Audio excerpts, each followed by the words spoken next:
New segment. All right, so this one is called "What Would I Do with $1 Million?" So, what would I do with $1 million? I would not buy a Lamborghini. I'd invest it. I'd probably Massachusetts. I'm not sure if I'm even saying that right. Massachusetts, Boston, whatever. So, Boston. The reason I picked that, I'd move there. And the reason I picked that place is because MIT is there. MIT is one of the leading schools in the world for technology.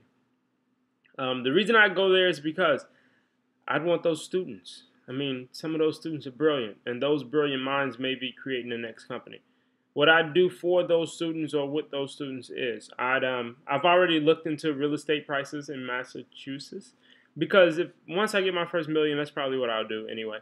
But I've already looked into these real estate prices. You can get probably like a 3 to 4 unit building for about 400 grand, 300 grand. Some I've seen nice ones, 600,000, and I'd really finance about 600,000 in order to get the building. I might have to put up maybe 100,000, maybe even have to put up as low as like 60 grand. But I'll put up the money and finance the building. And the reason I finance the building first is because what I'd offer to those students as a form of payment, the students who can afford to live anywhere, I'd offer that as a form of payment. You can live here for free, but every day I need about 5 to 6 hours of your work. And also another form of payment is I really want students who are passionate about the work rather than the finances that's coming to their pocket. I give them a monthly stipend, yeah, but that'll be the lion's share of their payment, a form, somewhere to stay, and would renting out the building that I'd get. I'd aim for maybe a 3 to 4 unit building. If I get four, I'd convert two of the apartments into not only office space but also living space for the students. And then the other two, I'd actually rent to maybe fellow other students or families so that I can collect the monthly rent and hopefully it'll be enough to pay the mortgage so that the mortgage wouldn't have to come out of pocket. But with those students, what would we do? We would literally spend every day doing whatever we wanted to, specifically technological based. So sometimes we'd spend days building science fair projects and putting them on YouTube so that students who need to build science fair projects can come on YouTube and watch them and find out how to do them. And from the years and years and years of matriculation of those views, we'd get great advertising dollars on the back end. And we can maybe springboard a few of those students to be great scientists or even science teachers and help the youth. But main focus, I try to narrow it down and get some serious kids who would have great ideas. The reason I would want to use their ideas rather than mine is because I've seen with a lot of people that you're a little bit more passionate about your idea than you are about someone else's. But if I can sell them my ideas, I'm selling. All right, so what we'll do is we take ideas, specifically web-based ideas or app ideas, and we try to build them as viciously as possible. And that's what we do every day of the span that I have with them, which is hopefully get them as early as like sophomore, junior year, because I don't think that's a freshman project unless you're a talented freshman. Don't get me wrong. And then hold them up until at least they graduate school. And with a few years on certain ideas, I really do think that it could be a hit.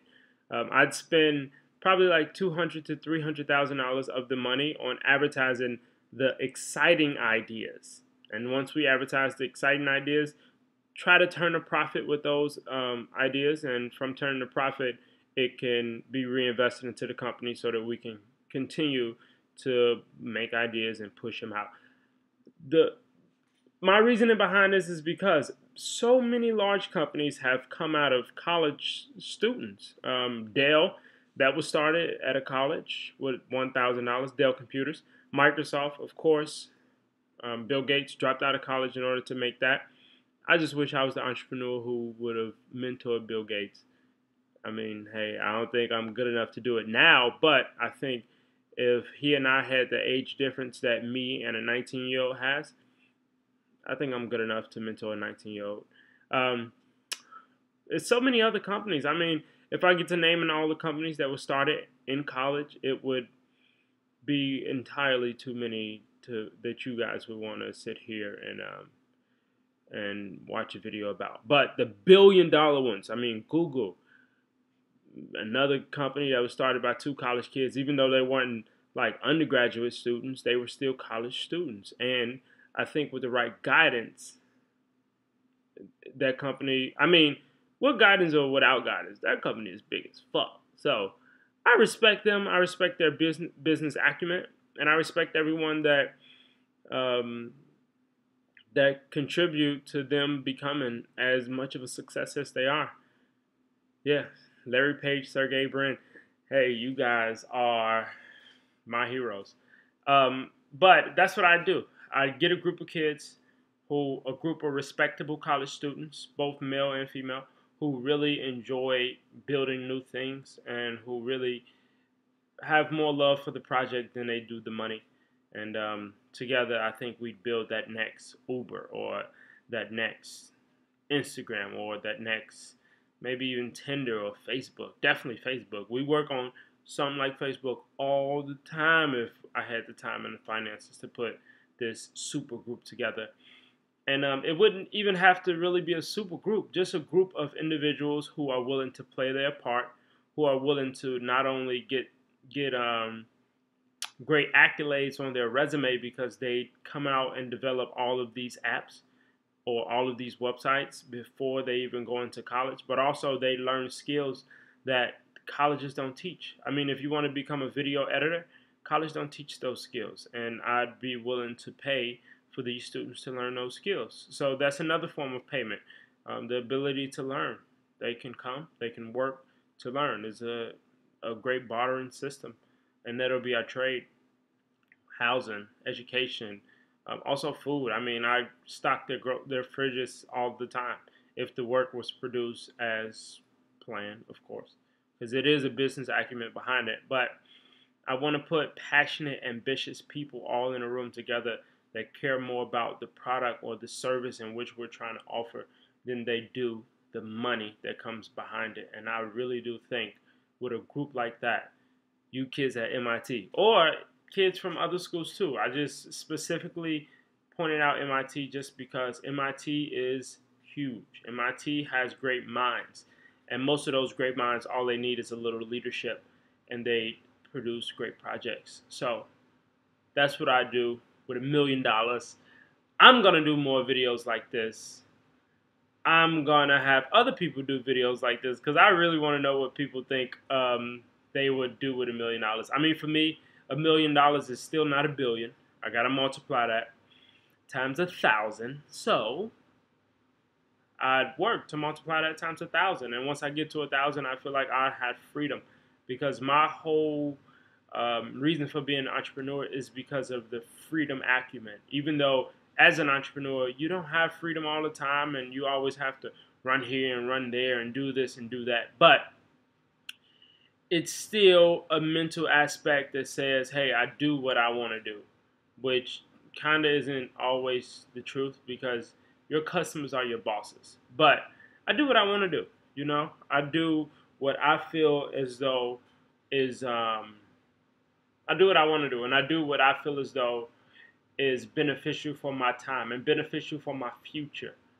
I think working at a lot of companies is not going to be beneficial for my future.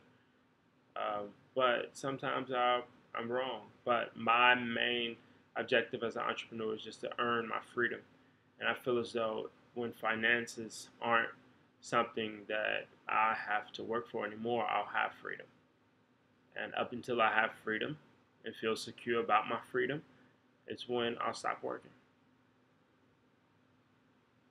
$1 million, baby. Follow me. Come on. Let's build this channel. Comment, subscribe, motherfucker. If you don't like it, then you don't like it, and I don't care. But if you don't like it, I appreciate your view. You feel me? I appreciate your opinion. Do I care about it? No, but I appreciate it. I do. And comment, subscribe if you guys want me to talk about other segments. Then just comment below and I'll talk about them.